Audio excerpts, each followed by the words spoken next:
Santer diisukan Zikri Daulay tengah mendekati mantan istri Alvin Faiz, Larissa Chow.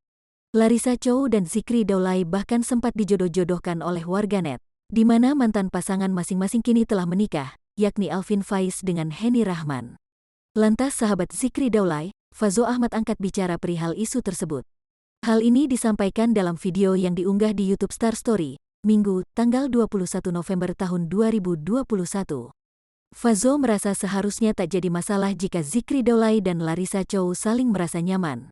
Menurut aku sih kalau Zikrinya suka, kalau Zikri juga cocok ya kenapa enggak, kata Fazzo. Terlebih jika memang di antara keduanya sudah muncul benih asmara.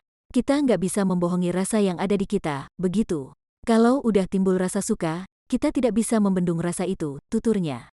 Meski begitu, ia memilih memberikan doa yang terbaik untuk sahabatnya itu. Bagaimanapun juga, semua keputusan kembali pada Larissa Chow dan Zikri Daulay. Kita doain yang terbaik aja deh, kan balik lagi ke mereka yang punya perasaan, ujar Fazzo.